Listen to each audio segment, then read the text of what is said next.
เลยลงไปเลยเอาเลยจับไฟเปิดไฟเข้าคุกรถดีนะเปิดไฟไฟเดี๋ยวไม่ถ่ายเลย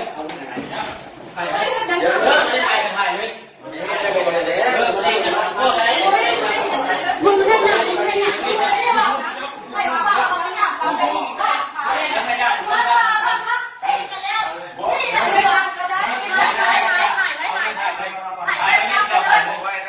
เดี๋ยวพาพ่อไปอย่างนี้ก็เลิกถ่ายแล้วนี่นะไม่ถ่ายพ่อไปแล้วเอาตำรวจมาก่อนเดี๋ยวต้องเข้ามันไม่ได้เลยทุกอย่างไปเลยยังมาต้องเข้าใจตามนี้ตำรวจมาจับมัน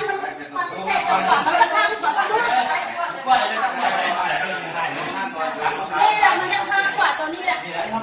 มึงยังห้ามขวาตัวนี้มึงไม่ใช่ตัวนี้เดี๋ยวนั่งรถไปก่อนมึงจะนั่งรถไปเนี่ยตำรวจนี่แหละเห็นแกจะว่าบอกว่าเลยแม่หายตามนี้ก่อนมือแล้วไม่ทำขาดเลยไม่ได้วันทักกันนะมีใครเจ้า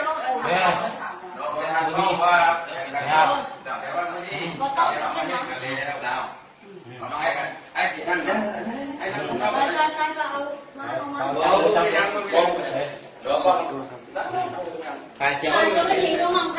ตามมึงนี่มาส่งมือแล้วส่งมือตามที่สั่งมาไม่ละกูมันจะดูง่ายละ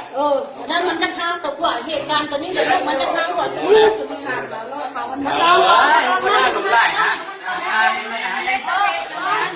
เข้าใจมิดเลย